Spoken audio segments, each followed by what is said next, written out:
little bite guards for rugby players, mouth guards for people who crunch their teeth at night. I made the waxing, I did the waxing on the false teeth, the dentures. I did the sandblasting and the sand crystal, putting on the crystals for the chromes when you build the crowns. It was a very, very interesting environment.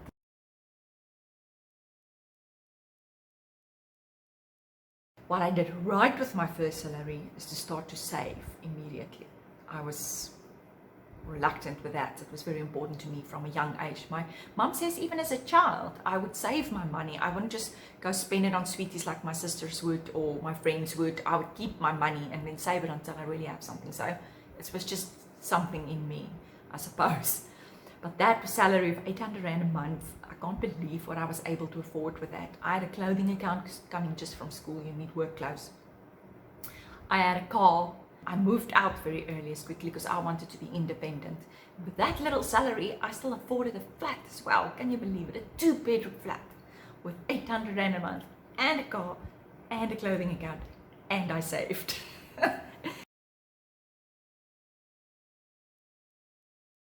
I had an envelope system. Do you know the envelope system? It worked well if you get paid cash. Now, these days we don't, but those days you still got a little envelope. I don't know if you guys remember, and I'm giving away my age now.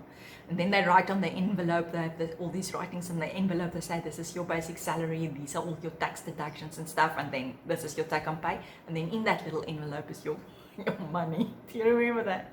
Anyway, I still had that. So I continued with the envelope system. I would work out, I need to pay this clothing account place this. I have to pay this to my aunt. I have to pay this to them, this to that. And then I would have envelopes and write the names of them on it. And then put the money, draw my whole stack with the cash money, the salary, put my money in there. And then I've put it aside and I know, okay, this is left over. Put aside what I need for petrol. That's my petrol envelope. Put aside what I need for toiletries and stuff. That is my toiletry envelope. And I was very strict with myself. I wouldn't dip into another envelope. So if I've used the money, it's finished. I remember having to walk somewhere or arrange lifts because my petrol envelope was finished for the month and it wasn't payday yet. So yes, I was very strict with that. So budgeting I was doing from a very young age. My priorities just weren't right.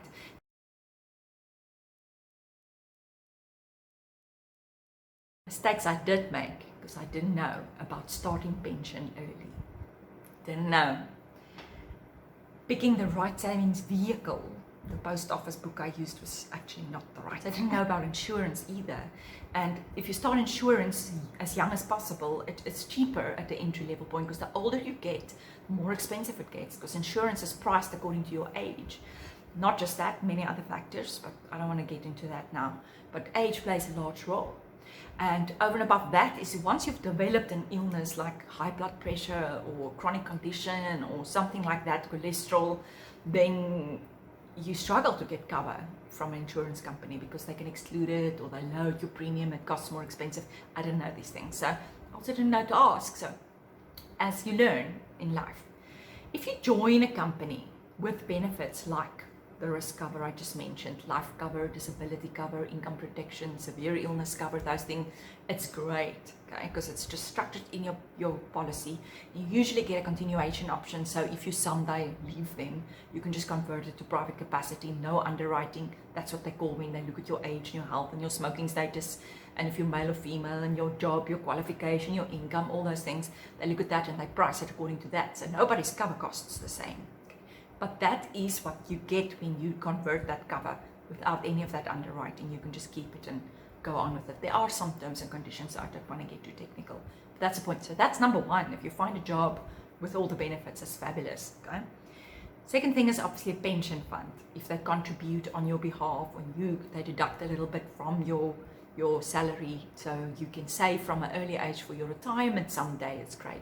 Because unfortunately, if you don't save 15% of your income from age 25 for 40 years straight with no breaks, increasing it by inflation on an annual basis, you won't have enough.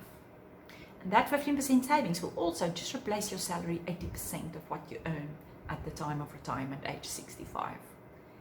So that's the reality, and I didn't start at that age. I didn't start early enough to save for my retirement, so I'm constantly playing catch up. That is life, and therefore I want to make sure other people, when you start with your first salary, don't think retirement, I just started working, why must I look at the retirement now already? It's important, because otherwise you're going to play catch up the whole time in your life. And the other thing is that you go through stages in your life where you have other priorities, like buying a house, or if that is what you plan to do, getting married, having children. And then you might not be able to save the full 15% anymore, because you have to pay a mortgage, you have to pay school fees, you have to pay all those things. And then if you've started early enough, it gives you time that you can stop your payments for a period, if you choose the right platform, by the way. It's not possible on all platforms, because they penalize you if you stop your premiums on certain platforms. So make sure you start off on the right platform. That's the other thing. Otherwise you can't get out. Okay. So yeah, if you do that, and then you have time to stop your premiums for a while, so that you can focus on the other expenses you have at that time of your life, if your salary is not played catch up with your lifestyle. So yeah, you have to then have the time, because your pot has been built up. And that, if you don't contribute, will continue to grow depending on what you have saved it in underlying. It's not going to stop or go away. It will continue to grow. And then, once you've finished paying the mortgage, once you've finished paying the cars, once you've finished paying the university fees, you can take all that money that you used paying, start paying that back into your retirement again, and then just catch up from there on until you can retire someday. So that's why it's important to start early. The other reason that you have to start early is because you don't have that much obligations and responsibilities at an early age. So usually you think when you get your salary, wow, what am I going to do with all this money? And that's when people just start to overexert themselves, and they buy these things and they get that gratification, that instant gratification, and it is extremely addictive. They become shopaholics. And then later on, that's not enough anymore, and that's credit and loans and clothing accounts, although you do need some debt, so you can have a credit record. That's a talk for another time. Maybe I'll touch on it just before I end. But don't make debt unnecessarily, because it's a snowball. It's a snowball. Because you tend to not be able to repay it. You commit that you're going to repay it, and then you want something like travel overseas, or you want to buy a new car, and you think, I've got all that credit, let's just swipe the card, I'll pay it off. And then you don't, for some reason, something happens. You lose your job, you don't get that increase you bargained on, you don't get that 13th check you thought you're going to get. Whatever happens, and then you end up not being able to repay that, and you sit with that snowballing effect on the debt. So be careful with debt, and credit cards especially. It's just easy, and they're always eager to give you a lot of credit. So yeah, I'm not saying don't do it, I'm just saying be wise. Okay? Budget, only live in your means. If you can't afford it cash, you probably can't afford it. That's the point. But there's certain things you can't buy a house cash unless you win the lotto, whatever. So there are certain things that we call good debt, if it's controlled and it is within your means. You can watch my budget video. That budget video will definitely guide you as to your ideal guidelines of how much you should be spending on what, and it will show you how to budget. So I'm not going to go into that now. I have a video on that.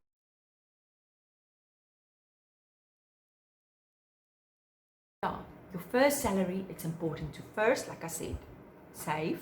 Second, first see what's left over after you've paid all your dues, your obligations, and don't overcommit. Okay? And then make sure you insure that salary, because that's the only asset you have at that point in your life, is your salary. People say, but I'm young. But if you lose your ability to earn that salary in a motor car accident, or you permanently ill or disabled for some reason, who's going to look after you? Your parents? They're not going to live forever. Are you really wanting to put that heavy burden on them? So insure that salary, so if you lose your ability to pay it, to earn that salary, you can claim it from the company. The insurance company will pay it for you. Okay? And also, unfortunately, cancer and all those heart diseases and things are very prevalent. So that's an expensive cover, severe illness cover. So if you start that early on in your life, it will be much cheaper entry point than if you try later on when you already have, because of all the work stress, high blood pressure or cholesterol, and you can't get cover or get a higher premium because of it. So it's very important that you just ask the question, just go see a financial advisor or somebody and try to use an independent one, not one that is specifically linked to a specific company, because they're restricted into what they can offer you. And get advice and quotes and look on your salary, see if you can afford it, and start early to save towards your retirement. You get a tax deduction for it anyway. Okay, start that tax-free savings account if you can. Okay, because over a long period of time, that's wonderful. You can draw all that cash one day with no capital gains tax. That needs to be explained, I know, but Google it. And then save and get that insurance on your salary at least, or some sickness cover or something. And then there's two other things that you really, really need to look at. First, medical aid. Because government facilities aren't always the best, and they're always fully booked, and you don't always get space. So make sure you get a medical aid. That's a technical thing, you need advice. Okay, and then gap cover, because there's always shortfalls on medical aids because those of the tariff differences. Also needs explanation, topic for another day. Ask the question. And then your will. You think, I have nothing, I still live with my parents, my car is still on my parents' name, I have nothing on my name. Point is, when you pass away, somebody needs to administer your estate. It needs to be announced and reported at the master's office. And who's going to do that? So somebody has to do that, and you have to appoint what they call an executor to do that. And even if that's the only thing you do in your will, appoint an executor. That's great, because that's what you need in your will. And then you have one that you can just amend. Okay? So yeah, I know I've spoken a lot now and I've given a lot of tips, but ask me. If you don't do it right from the beginning, it is very difficult to fix. I've made that mistake. Don't make the same mistake.